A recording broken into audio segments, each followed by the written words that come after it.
wabarakatuh. Selamat datang di YouTube channelnya Mizan Uminya Rajat. Nah teman-teman, di video kali ini aku mau membahas seputar makanan pantangan bagi yang sakit GERD dan asam lambung tinggi gitu. Nah teman-teman, sebetulnya kalau soal makanan gitu, baik itu yang parah atau misalkan yang dispepsianya atau asam lambungnya mungkin udah agak baikan, itu tergantung tubuhnya masing-masing, tubuh aku dan tubuh kalian masing-masing. Jadi kalau misalkan kalian ada yang bertanya, Kak, makanan apa saja sih yang nggak boleh kita makan gitu ya, pas waktu sakit GERD dan asam lambung tinggi gitu. Nah jadi aku tuh suka gimana ya, suka susah gitu ngejelasinnya teman-teman, karena mungkin kondisi lambung aku, asam lambung aku bakalan adalah gitu beda-bedanya sama kondisi lambung kalian gitu. Nah tapi sebelum ke video selanjutnya teman-teman, aku harap yang belum subscribe dulu dan like video ini agar channel aku semakin berkembang.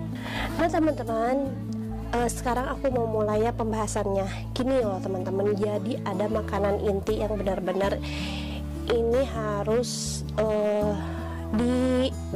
dijauhin dulu gitu ya, kalau asam lambung kalian masih nyemprot-nyemprotnya banyak gitu, atau yang parah apalagi yang dispepsianya gitu, ada luka gitu di dalamnya. Yang pertama adalah pedas itu harus dihindari dulu. Terus yang kedua asem, tapi asemnya tuh asem yang tanda kutip kalau yang ke lambungnya itu gak bisa bersifat basa gitu, kayak jeruk nipis ya, kita tuh bener-bener mustahil gitu kan, itu tuh kecut banget gitu, tapi hanya pas dimakan aja. Kalau pas udah di lambung itu ya jadi sifatnya tuh basa gitu, si jeruk nipisnya tuh bakalan jadi basa kalau udah ke dalam lambung. Nah itu jadi harus benar-benar diperhatiinnya kayak gitu ya. Terus yang lemakan banget gitu, terus yang lemakan banget gitu, misalkan kayak kayak masakan gitu, terus yang banyak banget minyaknya itu tuh nggak boleh dulu teman-teman.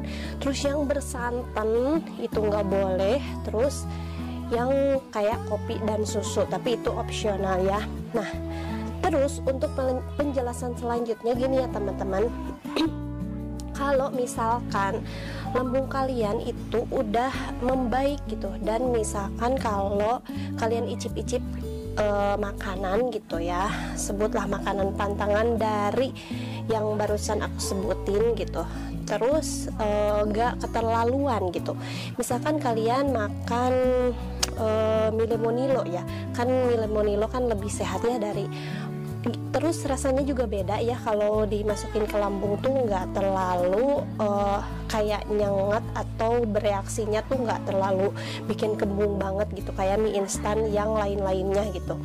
Nah misalkan Mile Monilo kita makan, ini sebagai contoh ya, itu tuh si Mile Monilo tuh nggak kenapa-napa, ya udah nggak apa-apa, kalian makan aja gitu. Kalau misalkan makanan, tapi tuh harus bener-bener latihan icip-icipnya tuh sedikit-sedikit gitu ya. Ini tuh bagi kalian yang GERD-nya gitu udah agak membaik gitu. Nah terus tapi ada yang misalkan makan Mile Monilo langsung ada sensasi gitu. Nah itu tuh harus benar-benar dihindari gitu teman-teman. Jadi harus ya kata aku juga itu harus benar-benar banyak-banyak latihan kalau mengenai makanan gitu teman-teman. Dan itu tuh di setiap orang gitu yang punya sakit GERD dan asam lambung tinggi bakalan berbeda teman-teman. Contohnya aku bener-bener gak bisa minum susu, itu langsung sensasi. Sampai sekarang juga itu tuh bikin enek ke lambung aku bener-bener hindari. Kopi juga, tapi kalau kopi sih aku nggak tahu ya, karena kalau kopi aku tuh bener-bener kayak kurang suka juga, gak suka gimana ya, pokoknya aku gak suka gitulah yang namanya kopi-kopian, jadi aku gak minum gitu. Nah kalau susu itu kayak apalagi yang rasa vanila gitu, itu kurang enak ya di lambung aku. Terus kalau rasa coklat lumayan gitu gimana rasa-rasanya, tapi kalau benar-benar rasa vanila itu langsung enak banget. Kalau yang full cream enggak gitu. Nah jadi itu benar-benar cocok-cocokan gitu. Terus buah-buahan juga, ada temen aku yang dia tuh mah kronis gitu, tapi nggak sampai ke anxiety gitu, mahnya kronis gitu yang perih-perih gitu. Dia tuh benar-benar pas makan pepaya tuh langsung kambuh, sakit lumayan lama gitu. Tapi kalau aku tuh enak di lambung makan pepaya asli. Nah jadi gimana ya, kalau soal makanan aku nggak bisa nentuin gitulah pokoknya teman-teman contohnya. Nah terus aku juga punya peringatan bagi orang-orang yang GERD-nya masih super duper parah gitu, dan kalian biasa makan nasi, makan aja nasi, dan itu tuh makannya tuh harus sedikit-sedikit tapi sering gitu. Aku saranin bagi kalian makan yang biasa kalian makan gitu ya. Terus yang nggak bikin lambung kalian kumat gitu, makan nasinya itu 3/4 piring, dan makannya itu setiap, kalau kalian masih gak kuat 3 jam sekali. 3 jam sekali. Nanti kalau udah kuat 3 jam sekali, 4 jam sekali, terus 5 jam sekali gitu, dan nanti sampai kalian bisa normal makan 6 jam sekali seperti orang normal biasa. Nah terus bagi kalian-kalian yang aduh aku tuh pengen hidup sehat, pengen makannya buah-buahan dan lain-lain, gak bisa teman-teman. Jadi orang yang GERD-nya masih parah itu kalau misalkan kita gak makan nasi gitu yang gak biasa,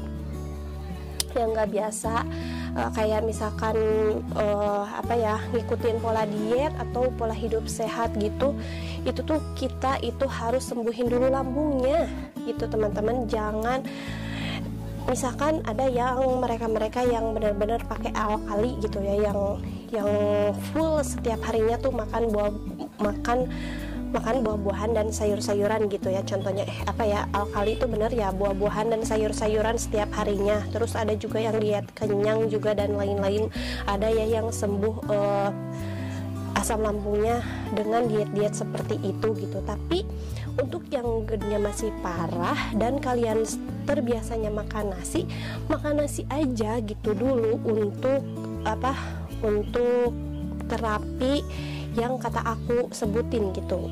Makan sedikit-sedikit tapi sering, atau makannya yang benar-benar harus disiplin gitu, disiplin setiap 3 jam, nanti 4 jam, 5 jam sampai 6 jam sekali gitu teman-teman. Nah untuk kalian yang benar-benar pengen hidup sehat nanti, kalau kalian udah beresin dulu lambungnya gitulah intinya gitu, jangan terlalu terburu-buru. Kalau misalkan ada yang bilang pakai ini, pakai itu, pakai ini, pakai itu tuh harus benar-benar harus benar-benar lihat dulu kondisi badan kita gitu teman-teman. Kalau misalkan langsung gitu ya makan makanan dengan misal buah-buahan atau sayur-sayuran pengen setiap hari tuh seperti itu tuh lambungnya bakalan kaget, apalagi kita yang masih parah gitu teman-teman. Jadi sebaiknya stop dulu, harus bertahap apapun gimana ya. Jadi sakit GERD dan asam lambung tinggi itu bukan benar-benar yang instan gitu. Jadi apapun yang kita lakukan demi kesembuhan, demi kesehatan kita itu harus pelan-pelan banget, sabar apapun itu gitu teman-teman. Baik itu pengobatan, baik itu pengen pola hidup sehat, baik itu olahraga dan lain-lain. Di olahraga juga harus benar-benar diperhatiin. Jangan dulu langsung misalkan ada ya yang bilang olahraga itu menyehatkan, olahraga itu bisa menyembuhkan asam lambung tinggi, tapi kita kondisi kita kan masih parah gitu, atau kondisi kita belum memungkinkan gitu untuk olahraga yang benar-benar gitu capek-capek banget. Jadi harus pelan-pelan gitu teman-teman. Nah jadi teman-teman untuk makanan itu aku saranin kalian makan yang seperti biasa dulu gitu ya, yang seperti kalian makan, tapi diusahakan untuk benar-benar memperbanyak buah-buahan dan sayur-sayuran, tapi yang bikin kalian atau asam lambung kalian gak kumat gitu. Itu yang harus diingat. Terus yang kedua, tugas kalian adalah makan sedikit-sedikit tapi sering. Kalau misalkan bisanya 3 jam sekali, terus itu aja setiap hari kalian bisa targetkan misalkan 1 bulan gitu. Nah, jadi aku sekarang gini ya, tugasinnya itu 1 bulan aja dulu. Kalian misalkan disiplin dimakan aja dulu. Kalau yang kuatnya 3 jam sekali, oke, 3 jam sekali di dalam 1 bulan. Terus yang selanjutnya misalkan kuatnya 4 jam, oke, 4 jam sekali. Yang 5 jam sekali, oke, nanti yang 6 jam juga oke gitu. Nah, terus kalau misalkan kalian udah memenuhi itu, dimakan aja dulu. Nanti step-step selanjutnya misalkan kalian bisa membenahi pola hidup kalian gitu, udah lambungnya udah gak nyemprot lagi, bisa kalian keluar olahraganya ringan-ringan dulu gitu. Terus misalkan memperbaiki makanan kalian gitu, terus banyakin ngejus sayur lah, buah-buahan gitu teman-teman. Nah, itu yang benar-benar aku lakuin bisa sampai sembuh gitu teman-teman. Terus dan yang lain-lainnya, baik itu bersosialisasi dan lain-lainnya gitu ya. Yang lebih ke anxiety-nya juga benar-benar harus bertahap, harus sabar, dan yang kita butuhin itu bukan loncat-loncat gitu, bukan loncatnya, tapi pelan-pelan banget gitu. Kalau mau nyembuhin asam lambung tinggi dan GERD itu benar-benar harus sabar, butuh banget banyak perjuangan gitu, harus benar-benar pelan-pelan. Nah, terus untuk konsisten juga di pengobatan gitu, di pengobatan juga aku aku saranin kalau misalkan kalian mau terapi kunyit terus aja juga sama gitu, terus terapi kunyit sampai 1 bulan 2 bulan gitu dan lain-lainnya. Nah, teman-teman, mungkin sekian dulu ya video dari aku, mudah-mudahan videonya bermanfaat bagi kalian semua. Nah, teman-teman, jadi intinya soal makanan itu aku dan kalian pas waktu sakit GERD itu bakalan beda-beda gitu. Misal aku kuat makan ini, belum tentu kalian kuat gitu, atau orang lain kuat gitu. Dan pas orang lain kuat makan ini, itu belum tentu aku kuat gitu teman-teman. Terus yang kedua, tugas kalian gitu, yang pertama itu jangan bosan untuk makan, apalagi yang GERD-nya masih parah gitu, asam lambungnya masih parah. Makan dulu disiplin selama kalian coba dulu gitu ya, diniatin dalam hati, mau coba dulu gitu, makan dalam 1 bulan tuh benar-benar teratur, disiplin 3 atau misalkan 4 jam sekali gitu. Nanti selanjutnya 5 jam sekali sampai 6 jam sekali. Dan untuk terapi-terapi lainnya, misalkan kalian mau memperbaiki pola pikir kalian, mau memperbaiki kebiasaan kalian, pola hidup, baik olahraga, makanan sehat, dan lain-lain, nanti kalau lambungnya udah beres, oke gitu teman-teman. Kalian lanjutkan, benar-benar harus pelan-pelan. Yang kita butuhin adalah kontinunya, yang berulang-ulangnya, dan juga konsistennya gitu, kalau kalian benar-benar yakin mau sembuh gitu teman-teman. See you on the next video. Assalamualaikum warahmatullahi wabarakatuh. Bye-bye.